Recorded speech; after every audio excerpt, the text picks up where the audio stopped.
Hello friends, आज हम लेकर के आए हैं द्विघात समीकरण को हल करना द्विघाती सूत्र से। दोस्तों, इससे पूर्व हमने गुणनखंड विधि से द्विघात समीकरण को हल करना सीखा है, जिस वीडियो का लिंक आपको डिस्क्रिप्शन में दिया हुआ है, आप वहां जाकर सीख सकते हैं।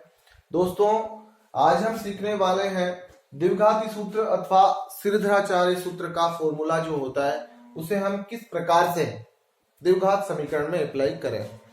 तो दोस्तों, उससे पहले हमें जरूरी ये है कि हमें ये पता हो कि सिरधराचार्य सूत्र क्या होता है।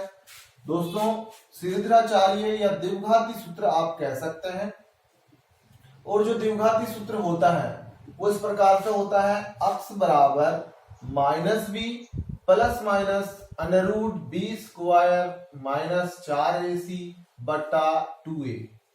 दोस्तों, ये जो है वो द्विघाती सूत्र है। यहां आप देख रहे हैं ए, बी और सी के मान।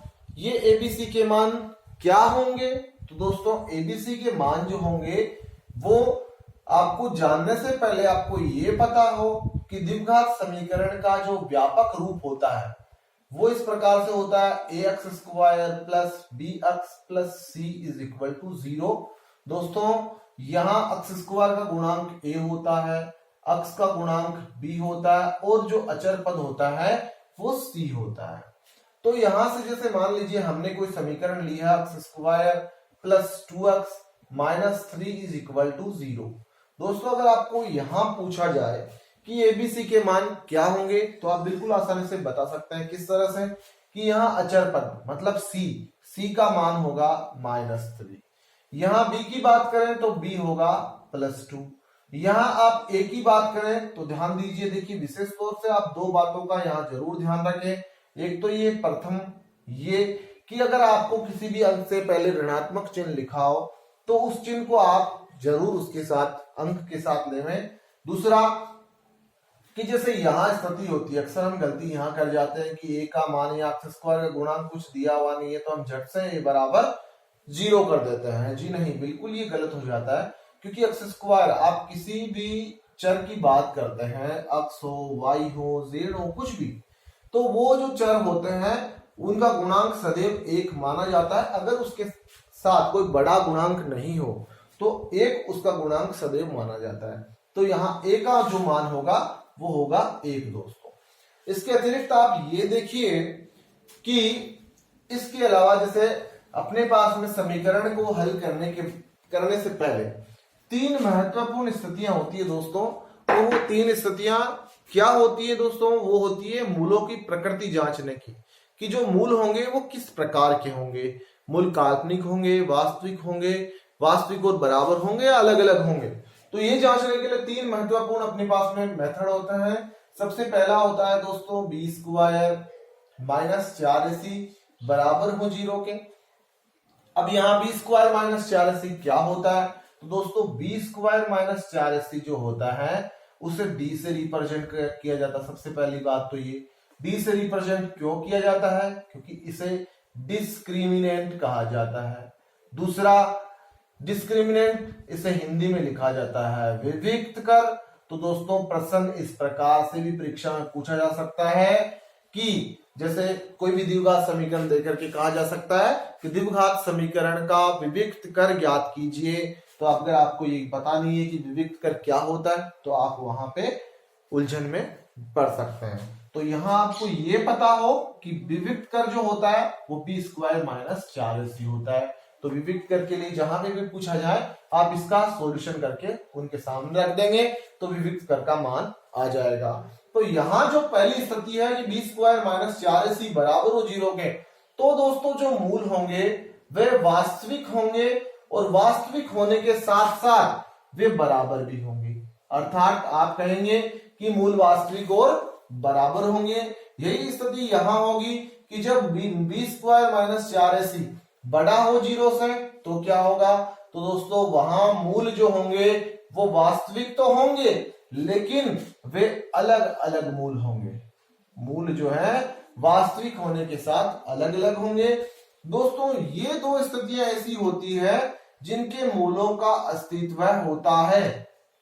देखिए प्रश्न में पूछा भी जाता है कि क्या मूलों का अस्तित्व है, केवल इतना सा प्रश्न पूछ लिया जाता है। तो आप मूलों का अस्तित्व है या नहीं उसकी जांच आप उसके विविध कर से करेंगे।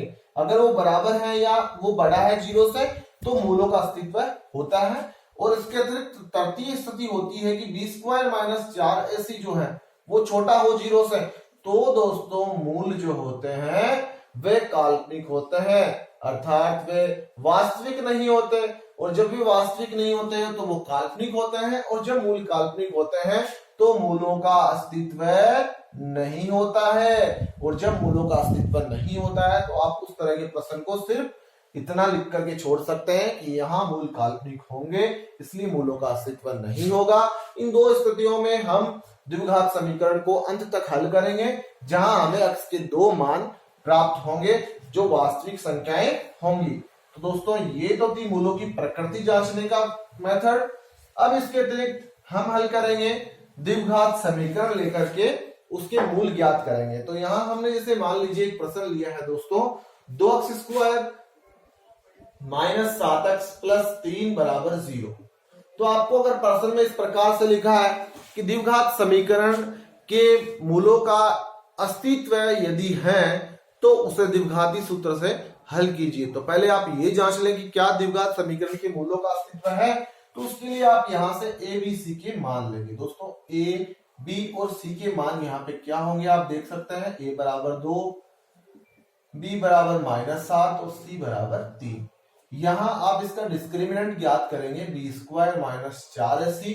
तो दोस्तों यहाँ b का मान -7 है तो आप -7 का होल स्क्वायर कर दिए, -4 इंटू a यहाँ 2 है इंटू जो c है वो 3 है। तो 7 का होल स्क्वायर देखिए माइनस माइनस प्लस हो जाएंगे और इन्हें आप गुणा कर देंगे तो 4 दूनी 8 और 8 तिये 24 हो जाएंगे। और आप देख रहे हैं कि जब 49 में से आप 24 घटा देंगे दोस्तों तो 25 शेष रह जाएंगे। मतलब कि डिस्क्रिमिनेंट जो है इसका वो 25 आ रहा है। तो यहाँ स्थिति क्या रहेगी कि b स्क्वायर माइनस 4ac वो बड़ा है 0 से।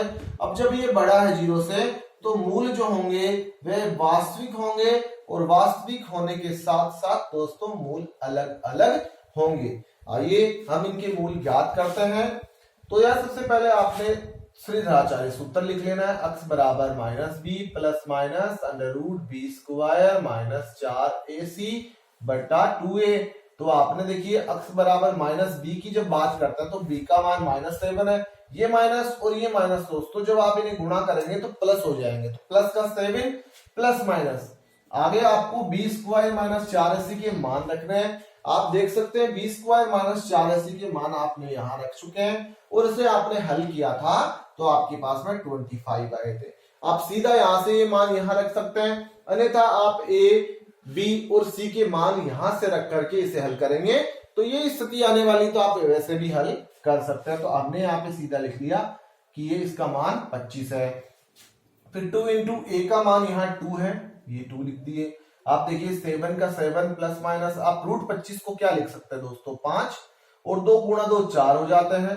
यहाँ स्थिति जो आ रही है उससे हमारे 2 मान निकल के आ रहे हैं। कौन कौन से और किस प्रकार से दोस्तों, एक बार आप पहले धनात्मक मान लेंगे। तो जब आप धनात्मक मान लेंगे तो क्या स्थिति आती है, और दूसरा आप लेंगे ऋणात्मक मानों को। जब आप ऋणात्मक मान लेंगे तो एक दूसरी स्थिति आएगी और वे दोनों जो होंगे वो इस द्विघात समीकरण के मूल होंगे। तो आपने ले लिया x बराबर धनात्मक मान लेंगे तो देखिए 7 प्लस 5 बट्टा 4, 7 और 5 12 होते हैं। 12 को जब आप 4 से विभाजित करेंगे दोस्तों तो 3 आते हैं। और जब आप ऋणात्मक मान लेते हैं तो ऋणात्मक मान में यहाँ एक बार जो प्लस लिखा प्लस हमने ले लिया, अब आप माइनस वाला लेंगे तो x बराबर 7 माइनस 5/4। देखिए 7 में से जब 5 घट जाते हैं दोस्तों तो रह जाते हैं अपने 2 और 2 बट्टा 4। 2 जो है वो 2 से एक बार विभाजित होता है और 4 जो है वो 2 से 2 बार विभाजित होता है। तो x का दूसरा जो मान होगा, दूसरे जो मूल होंगे वो 1/2 हमें प्राप्त हुए हैं। तो ये जो 2 मूल हैं जो इस द्विघात समीकरण के हमें द्विघाती सूत्र से प्राप्त हुए हैं। तो दोस्तों ये जो प्रश्न है ये हमने द्विघाती सूत्र से हल किया है। अगर आपने इसे अच्छे से नहीं सीख पाए हैं तो आइए हम एक और उदाहरण लेते हैं जिससे हल करेंगे और आप उसके बाद आसानी से किसी भी द्विघात समीकरण को द्विघाती सूत्र से हल कर सकते हैं। दोस्तों ये हमने जो प्रश्न लिया है परीक्षाओं में, बोर्ड परीक्षाओं में पूछा गया प्रश्न है, महत्वपूर्ण है। x माइनस 1/x बराबर 3, जहां पे x का मान 0 नहीं होगा। अगर आप इस तरह के प्रश्न को द्विघाती सूत्र अथवा श्रीधराचार्य, वैसे बात एक ही है, बोलने का तरीका अलग है, तो आप इसे उससे हल करें तो कैसे करेंगे। तो यहाँ आप देख रहे हैं तो एबीसी के मान अभी आपके पास में नहीं है। तो दूसरी बात कि यहाँ x स्क्वायर का पद नहीं, तो आप ये सब देख करके भी पता ये भी नहीं कर सकते कि ये द्विघात समीकरण है। तो आप पहले इनके एलसीएम लेंगे। दोस्तों जब आप इनके एलसीएम लेते हैं तो x आते हैं, x गुणा x स्क्वायर हो जाता है, -1 बराबर 3। आप इसके नीचे 1 लिख दीजिए, x स्क्वायर -1, ये एक x जो है इधर 3 से गुणा होगा तो 3 गुणा x 3x हो जाते हैं। इस 3x को आप इस तरफ लेके आएंगे तो x स्क्वायर -1 -3x बराबर 0। यहाँ पे थोड़ा ध्यान दीजिए आप लोग कि अपनी जो द्विघात समीकरण होती है उसका व्यापक रूप होता है x square plus bx plus c। मतलब क्या होता है कि जो अचर पद होता है वो सबसे लास्ट में होता है। अभी हमने यहाँ पे 1 लिख रखा, जो अचर पद है वो बीच में। तो दोस्तों इसका शुद्ध रूप क्या होगा, आप इसे शुद्ध रूप में लिख करके उसके बाद ही हल करें, अन्यथा आपका उत्तर जो होता है वो गलत हो सकता है। तो आप x स्क्वायर पहले लिखेंगे, ये -3x पहले लिखेंगे, और उसके बाद देखिए अचर पद सबसे लास्ट में।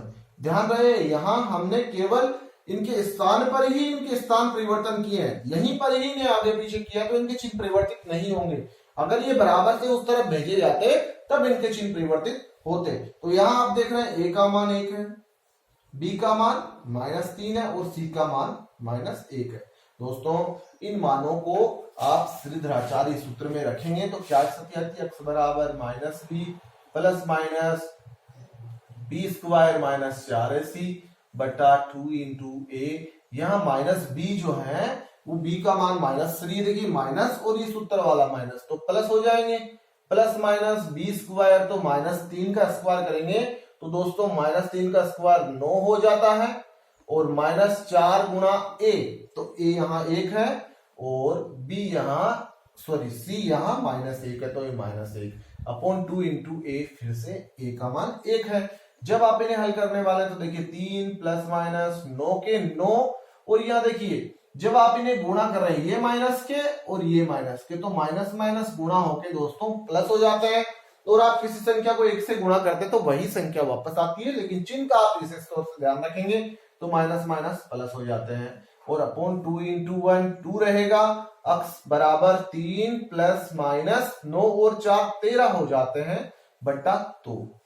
यहां आप ध्यान देंगे कि ये जो द्विघात समीकरण का सॉल्यूशन अपने पास में आए, जो मूल आए हैं अपने, वो दोस्तों वास्तविक और अलग अलग हैं। अब अलग अलग कैसे हैं, देखिए आप एक बार प्लस लेंगे तो x बराबर 3 प्लस √13 बटा 2 लिखा जाएगा। एक बार अब आप जब ऋणात्मक लेंगे तो 3 माइनस √13 बटा 2 लिखा जाएगा। आप ध्यान दीजिए अगर यहां पे कोई पूर्ण वर्ग संख्या नहीं है तो आप इसे ज्यों का त्यों लिख सकते हैं, अन्यथा ये अगर विभाजित हो रही है, इनके गुणनखंड हो रहे हैं, जैसे अभी √13 लिखा हुआ तो 13 तो एक अभाज्य संख्या है, इसके गुणनखंड नहीं हो रहे तो इसलिए आप ज्यों का त्यों लिख दिए इसको। अगर यहाँ पे कोई अभाज्य संख्या नहीं आए, अगर पूर्ण वर्ग आती है तो हम उसे उसका वर्गमूल निकाल कर लिखेंगे, अन्यथा आप उनके गुणनखंड कर सकते हैं। गुणनखंड में जो संख्या पूर्ण वर्ग हो उसे रूट से बाहर ले सकते हैं और जो रूट के अंदर रहेगी उसे अंदर लिख सकते हैं, और इतना इसका सॉल्यूशन होगा। तो दोस्तों ये थी द्विघात समीकरण को हल करने के लिए श्रीधराचार्य सूत्र का प्रयोग। दोस्तों आज के लिए इतना ही, धन्यवाद।